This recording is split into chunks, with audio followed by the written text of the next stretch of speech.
I think last week we started to discuss about the induction motor. Will there be a second quiz? And if so, when Yes. is the date?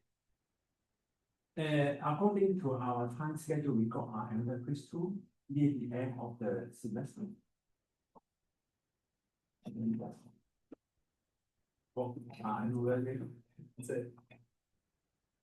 The quiz is not that large. The quiz 2 will mainly cover all the induction motor, plus the question DC, and also the sound and situation. We have 2 more motor going to discuss.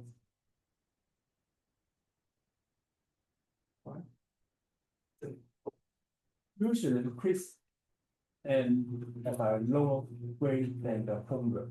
Homework I try to give you maybe also include that homework are something you can pull up report or grade. So if you submit all your homework and all the lab report should be quite okay. So remember, in the quiz, any question, even though you don't quite sure how to answer, try to put down something, and then there will give you some points.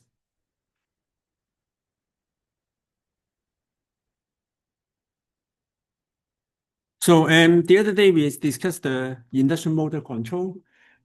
So basically we start to talk about the voltage mode control, which try to use the input voltage to control the induction motor. So that's one of the simple way we examine about the induction motor. So like in here, we are using auto transformer to adjust the input voltage. So in this case, we are able to vary the input voltage to the induction motor. But you can see that in here, we do not change the input frequency. In many cases, you can see in the old day, to changing the input frequency will be problematic because we don't have any power electronic at that time to vary the frequency. Usually, the power source go to our building would be say 60 hertz. So we cannot change anything. So that's to say the frequency in here will be 60 hertz. But the voltage we can vary straightforward on using potential divider, light transformer, auto transformer, maybe something such that they're able to vary the input. So that in the old days, when we try to control the voltage speed here, then only one way we can do will be using this kind of method, changing the input voltage. So we can also see that changing the input voltage is not really successful because the performance of the motor may not be too good. However, when we change the voltage, we find it's still quite easy or quite controllable to the fan load. Even the fan load, then the load torque is proportional to the square of the speed. So in some case, if the rotation speed is lower, the torque demand will be lower. In this case, we are able to control the fan load without too much problem. So like in here, so after we develop power electronics, we can use the thyristor to control voltage. So last week, I also mentioned to you how we can use the sine angles to control all these thyristors.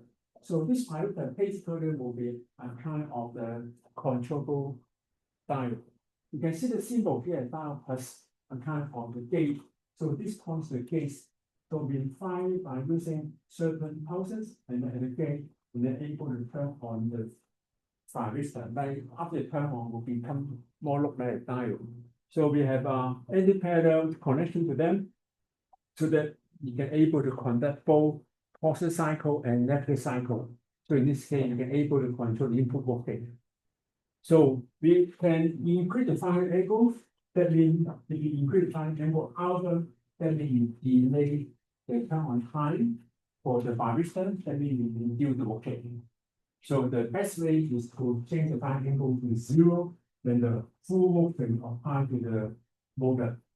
So that's one of the simple ways we can able to use it to control the motor voltage. You can see that this method, we still cannot change the frequency. So even though the waveform we adjust to this motor, you can see that last week we also mentioned about your sine wave. If we chop the angle like this, so that's so we remove this part, right? So you can see the frequency of the sine wave is still the same, unchanged, but the voltage being reduced. So in this case, you can see that the method will certainly have a higher harmonic because this waveform will have a lot of the low order harmonic. We call it low order harmonic. No, so that means we're not changing, we're not creating any high frequency there. We have a lot of the low frequency. For instance, that would be this part of the distortion. We will introduce third harmonic, fifth harmonic, usually with odd order harmonics, and although seven harmonic and so on. They usually up to about 20 harmonics, but they're all low frequency. So this kind of the harmonic will create us the problem of the power factor. So that means the input power factor will be lower. And I also mentioned to you the power factor not only relate to the phase angle. The thing is you got sine wave here, we got also the voltage and the current. Yeah, if there's a angle between these two, then this phi angle, we have the cosine phi here relate to the power factor. So usually what we understand in the past would be the power factor are proportional to that cosine phi. But actually, there's another term, which is the harmonic. So probably if we reverse harmonic, more harmonic, we got lower power factor. So that's another new term you're going to learn in the, I'm not quite sure, in E65, we're going to show you or not. But certainly in the future power system or power electronics will show you how we calculate the power factor related to the phase angle and also the harmonics. So that one thing you can see that when we use solid state method to drive the induction motor, we are going to experience the phase angle problem and also harmonic problem. So we also show you how to closely control the speed. All the motor drive, we need to control the motor speed. So in here, show you how we measure the motor speed like using a tachometer. We measure the speed here. Then we can set how much speed we like to control it. And then internally, we have a control system to control the fine angle. So that's so you one of the simple control loop to do that. Probably in here, we do have a controller. So the controller, most common controller could be a PI controller, which you may learn in the control system. Have you learned the control system yet? So probably over there, then you can able to learn how we configure all this into a control equation, S-domain equation. Then you can see how we can use various controller, like PI controller, to close the controller loop to adjust from here. Then that's so-called the speed error. So this is, so in here will be so-called the speed error. Because speed error, then this will pass through a controller, and this come up with the harmonic, the fine angle, we need to power the direction. So that's how you can see in the future how a control loop look like. So you can see that there's a basically a speed control loop. But we also mentioned that a single loop control method may not be too successful because the control speed will be too slow. The thing is, when you feed the speed here and then start to adjust the fine angle, then the compatibility will be quite slow in this loop because your fine angle only control voltage, you're not controlling the torque. So one more directly for induction motor, the better way to control the motor torque. But the motor torque are mainly related to the motor current. So in this case, in many more advanced control systems, we tend to control the motor current.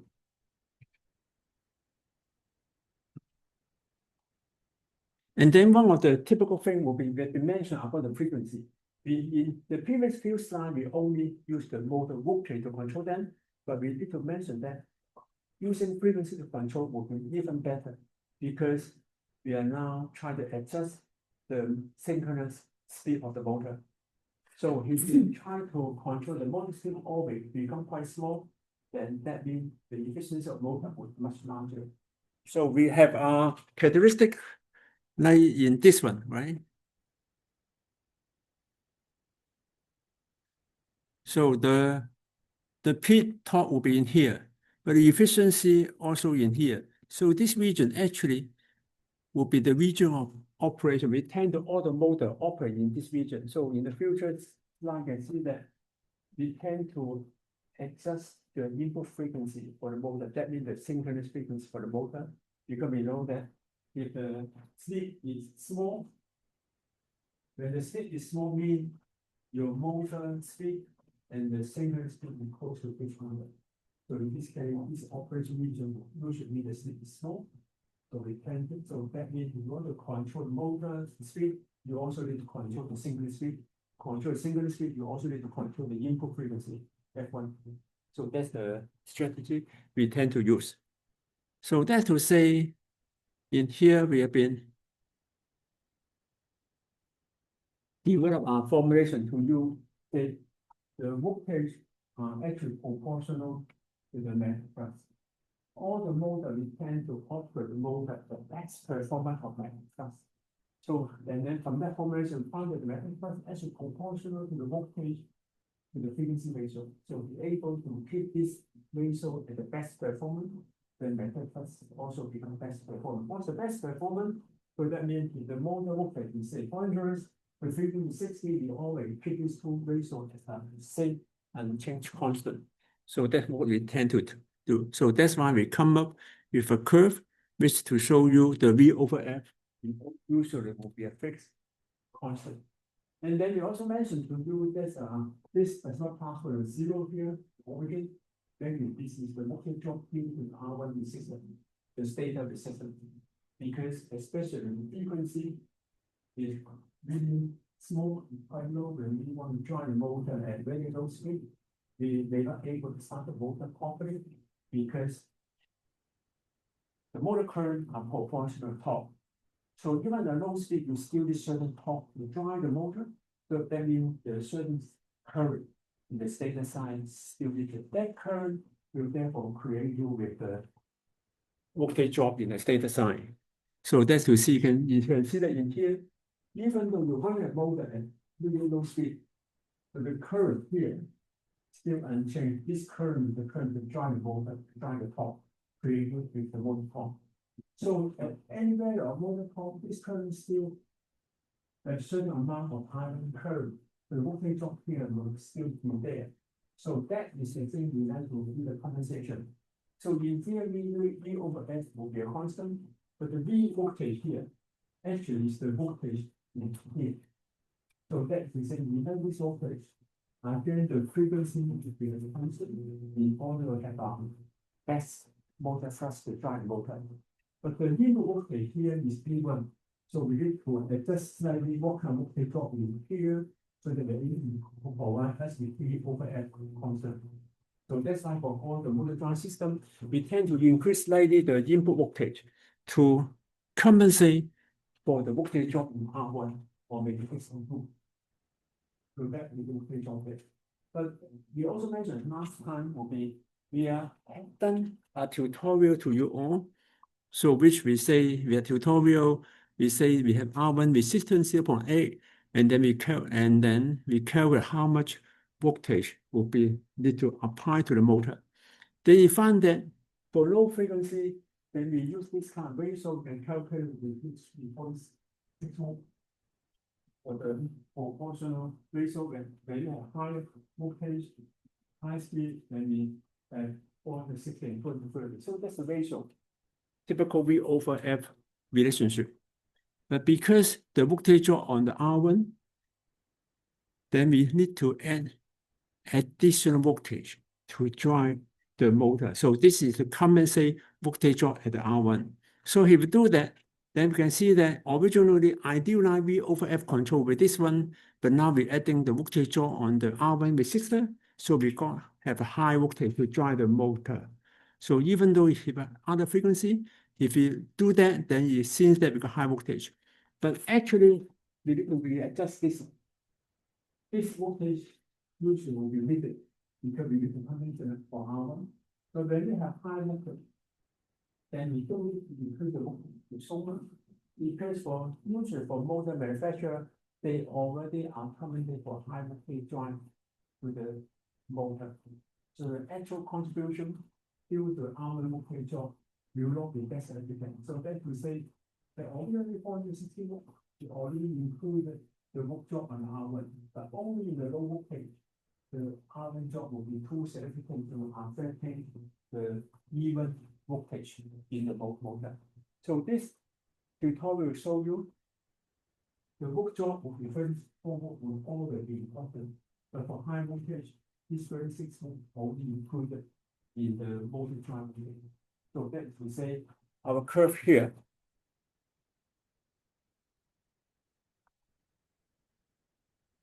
is doing this. So you compare with the original like this.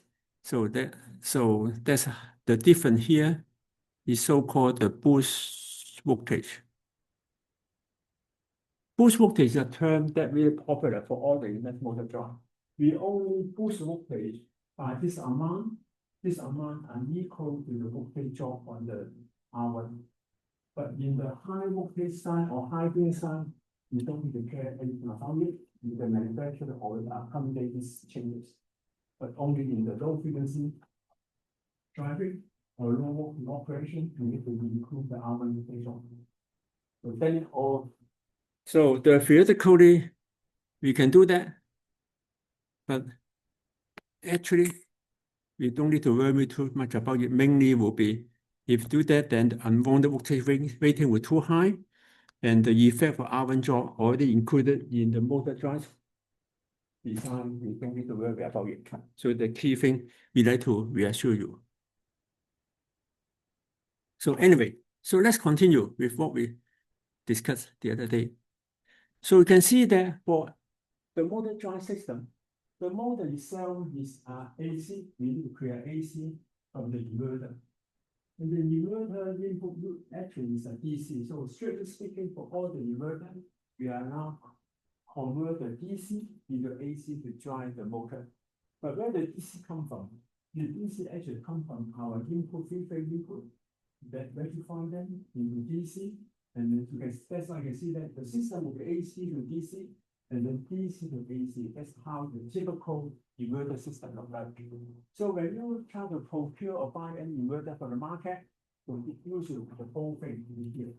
But strictly speaking, the inverter mainly means DC to AC.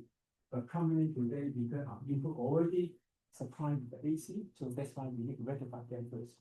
So after we rectify, then this also we call the DC link. We have to try to link between these two subsystems.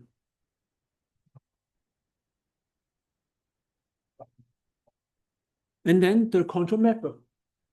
There's quite a number of control methods. Firstly, we know that our inverter, we can control the frequency. So because we heat up amp, we can able to change the frequency from 0 Hz to 60 Hz. We need to change the frequency because we need to change the synchronous frequency so that we operate the motor at very small speed. For the voltage, you got two ways to control voltage. One way will be, if it is a rectifier, we can using the transistor to control the voltage for the rectifier because you control the rectifier. So how we work will be going to show you in the power electronic course. How we using the transistor to control voltage from AC side become variable DC voltage. Just like control for rectifier to do that. So in this case, using this arrangement, we are able to control the voltage. This voltage control, then we control this voltage. We also control frequency by using heat up amp, so that we are able to control the constant VF control. By adjusting the V and F properly, the motor here, the line voltage will LM in the line voltage, and we're able to control both the V and F. We're trying to keep the V over F as a constant. So that's how we're trying to do for this AC to DC control system. So how we control the voltage? You can see that the inverter itself, we try to create more like sine wave voltage or variable sine wave voltage or variable frequency sine wave. So that's if you turn on, turn off the inverter transistor in such a way, we should able to create this kind of the square wave. So this square wave, we call this Cauchy square. Cauchy square wave means it's not a competing square waveform. So fair enough, you can able to use your inverter. You see the inverter usually will be, I should change the battery anyway.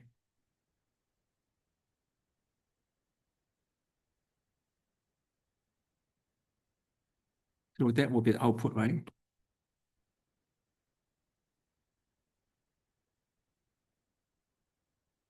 So you can see that we can turn on and turn off this transistor.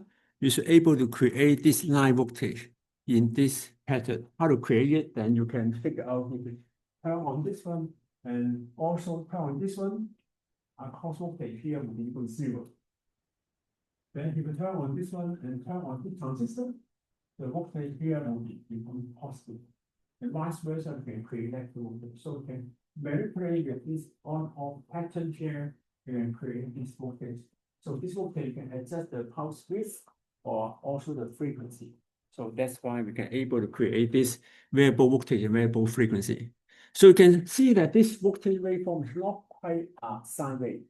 But however, if you assume that we have a filter to filter off this square wave, we should able to become sine wave. So you can see that the fundamental frequency of this one still more look like this.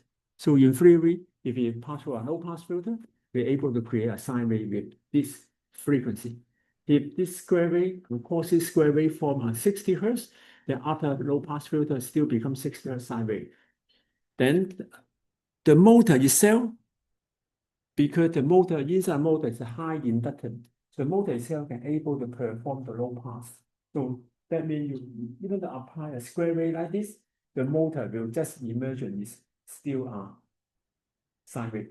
Then the current of the motor will appear as sine wave current.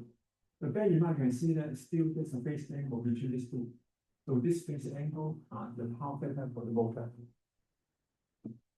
So you can see that this is still a phase angle. So that will be the power factor. So that means depend on our control method or depend on the motor parameter. So we always try to control the power factor to be close to 1 or the angle become close to 0, right? And then we're also looking into the speed control. So the speed control here will be designed in this method, which can adjust the positive electric signal in here to ensure the motor running at power generation or motoring. So that is to say the motor speed here, if you're adding the F2 is the motor frequency, then that will equal to the input frequency. So in this case, that will be the motoring. So if you're using positive, then that will be motoring. And then if negative, then that means the motor speed will be higher than the source frequency, and that will be power generation. So that should say you can use this method, able to control motor will be under motor or power generation. That means if a EH vehicle, we can able to control the EH vehicle to be motoring or the reverse braking. We can also use this method to control our wind power generation. If the output here connects to a wind turbine, we can also use this method to control wind turbine. It's motoring or generating. All the wind turbine, we always need to control the wind turbine speed. We try to firstly rotate the wind turbine so they can catch up with the wind speed in order to produce the maximum power transfer. So that's another technology in the wind power generation. You don't just let the wind to control the rotor speed. You also need to use the inverter to control the rotor speed so that the rotor speed can catch up with the wind speed in order to produce the maximum power transfer. So this curve I also mentioned to you. So if we put the top and speed characteristic, most importantly will be we need to observe about the maximum efficiency. Always like to have maximum efficiency, which is called somewhere between the superposing and the breakdown torque. And then we also can plot the power factor. It's like, again, we always like to have a high power factor for motor, but why we want to have high power factor? Why power factor for motor will be important.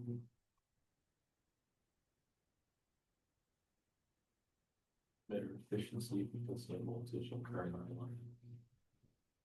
Short of, yeah. When the output power is unchanged, the same power, the power factor is higher, the current becomes lower. The key equation we have the real power.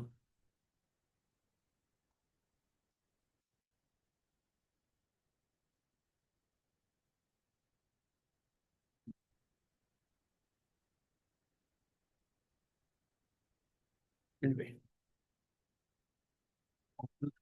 So now the power equal to V I power factor, right?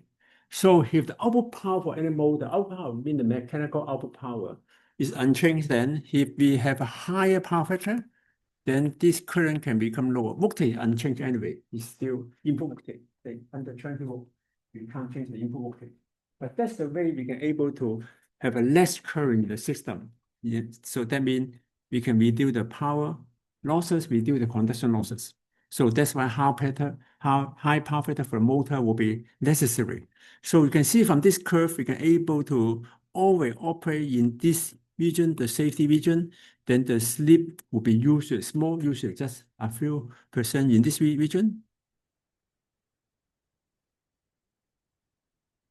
In this region, then the slip usually just 2, 3, or 2 to 5%.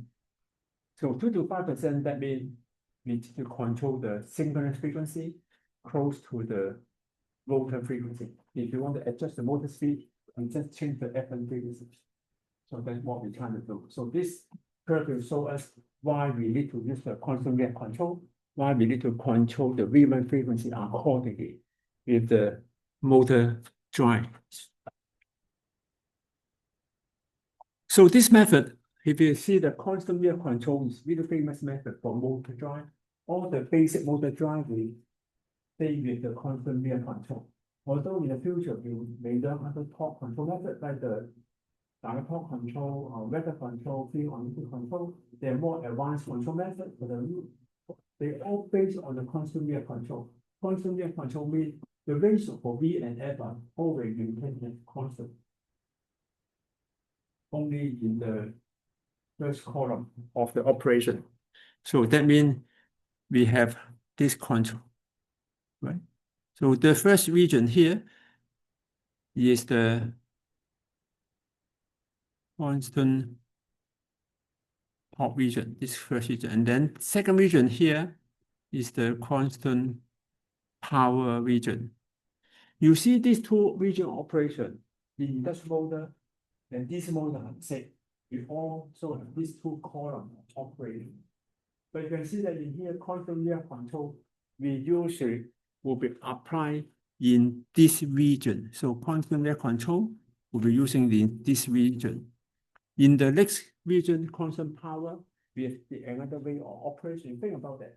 What kind of the control method can we still using constant wave control in the second column? That means constant power region. The answer is no. We're going to explain to discuss with you. So anyway, in the constant wave control in here, then if we still apply them with a square wave to control the voltage, we end up with another harmonic component. So this harmonic component is something we don't quite like. It will create a harmonic torque. But however, if the motor is large enough, you can able to eliminate or become a low-pass filter to filter away all the harmonic. Or sometimes some motor, you may even put an input filter, LC filter, to eliminate the harmonic torque. Then one of the issue will be, in many cases, we can direct online with an industrial motor. We use 60 Hz power source here to direct drive a motor. But gradually, when we develop the inverter, power transfer inverter, we will replace with the inverter. We can tend to use variable speed drive or constant wave control to control the industrial motor. Then the industrial motor will create us with harmonics. So that's to say, originally our power source, we can directly control our industrial motor. But when we want to save the energy, then we will, in between them, will now become an inverter to do that. One thing you observe that will be originally this voltage is pure sine wave, you don't have any harmonic problem. But now then when we use an inverter to do that, then the waveform applied to industrial motor will be this kind of the square wave, not pulsation waveform. So that will create us with the large harmonic component in the system, in the inverter system too. So that's something we need to be careful. Then however, some people may use a low pass filter So that is to say in between here, we can have low pass filter. But in a way, it may not be necessary because the motor itself internally has a large impact. So just like we have a very low pass filter. So that means for all the motor drive inverter, we usually don't connect with the low pass filter. We directly connect the inverter to the induction motor. But the problem is some induction motor, you do have some issue. And anybody tell me if we directly connect the inverter to an induction motor, what kind of the issue or disadvantage we can observe or the motor may experience. 90% of the induction motor do not connect with the low pass filter. They only connect with the inverter to control the speed. But we do see some problem when we move on to insert any inverter between the power source and the induction motor. We observe some disadvantage happen in the induction motor.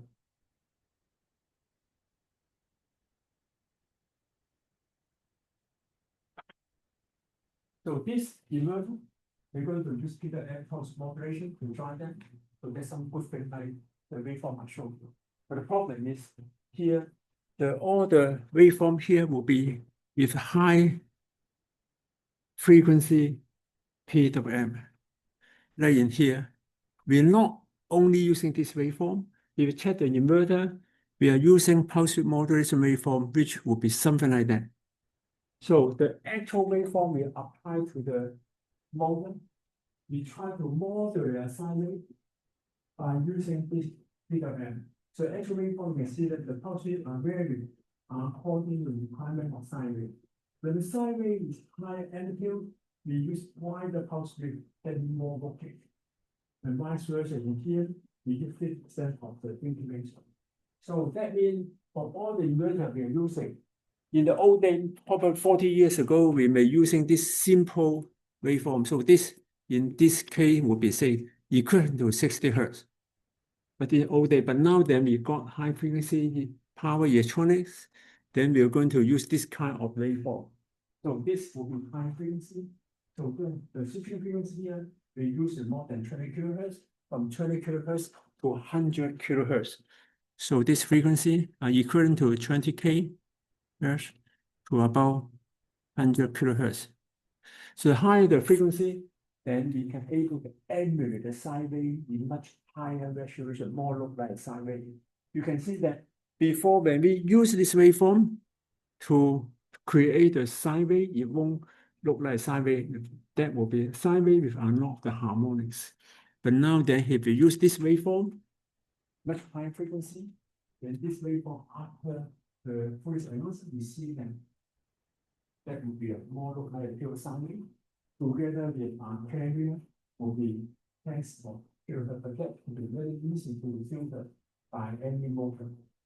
So that's how what happens in the inverter system, how we drive the induction motor. So this kind of sinusoidal PWM will be, we do some equation how to develop this PWM pattern. So this pattern will implement with the variable frequency and also variable voltage. So we are going to, but not in this lecture, in the future lecture, we're going to show you how we control the V and F together to drive the motor. So that's how we internally modulate the waveform inside the inverter. So by using this method, we are able to create a variable voltage and variable frequency. So in this, so that also embedded inside this switching pattern. So both the voltage and frequency can be adjusted in any pattern. So that means we are trying to use this method to make sure that V over F still equal to constant. Sometimes we will adding the boost voltage as well in here in order to compensate for the voltage drop in the R1, 2. So that's a typical concept we tend to use for the sinusoidal PWM modulation. All right, any question up to this point? Then for the speed control, we usually not only using single speed control, we use many case, we try to implement the constant real control in the control loop. So, like in here, we measure the speed here, then we have control speed the feedback, then we'll so measure the speed, we'll try to estimate what kind of the speed will be needed. So we'll have controller to control what kind of the motor frequency, and then we adding our measured frequency and create with the F1 frequency. So that's one of the control loop we can control for the speed. And then when you have the requirement of F1, you need to tell the system what kind of voltage will be needed. So this between these two will be a ratio for the real control ratio here. In here, that will be a typical compensation to compensate for the hour voltage drop, that's so-called the push voltage.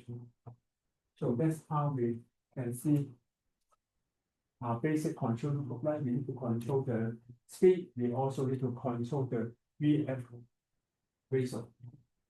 And the VF ratio here, we also need to include the push voltage. So that means how you can see in the inverter. So when you buy an inverter, there will be a calibration. The calibration will tell you how much boost voltage you want to implement. So sometimes they have a percentage you can set from 0%, probably you can set up to the boost voltage in here. You can set it from 0% up to something like 20%. So, or some percentage you can set. So this 20% will help you to increase how much boost voltage in the low frequency region. So that's to say, the linear line will like that, the boost voltage will somewhere here. So this is the percentage you would like to set. So that means if you in the menu or in the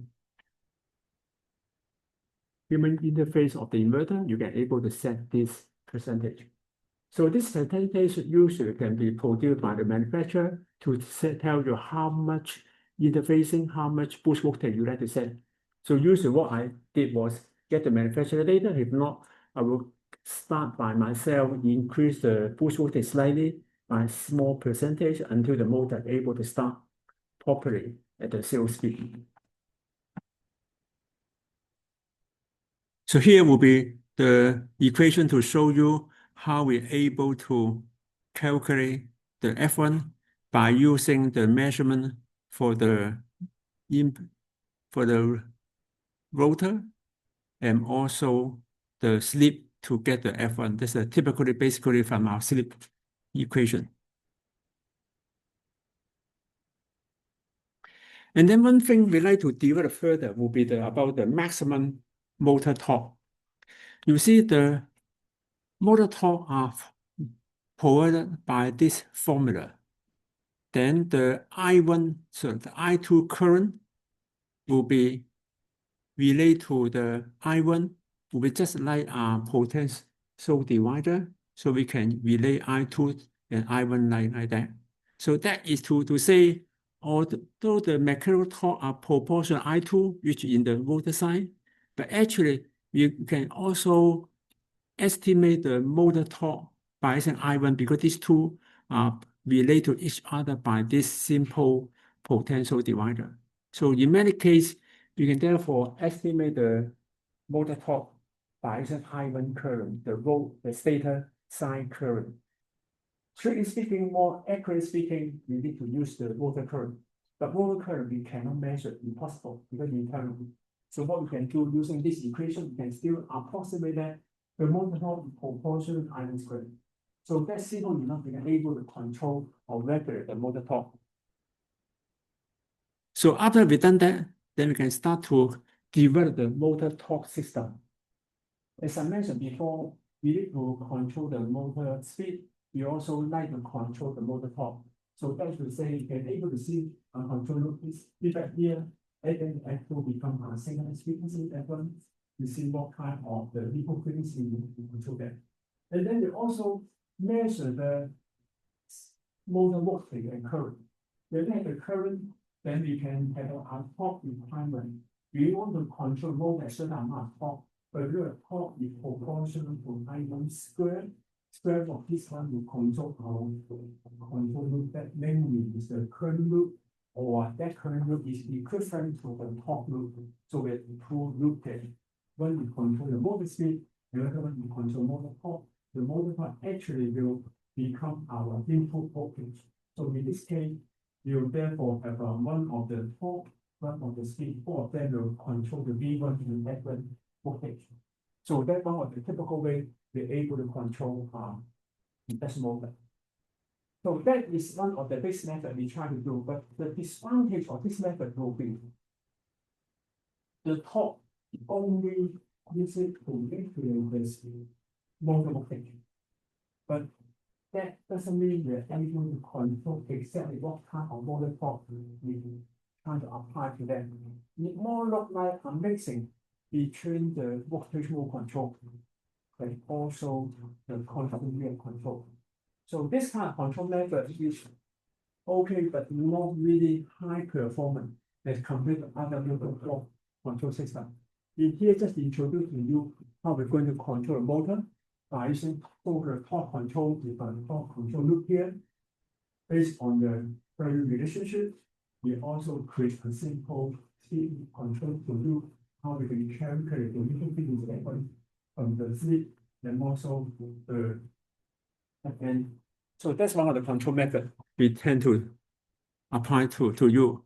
So next section, we're going to discuss with you the one rotor induction motor.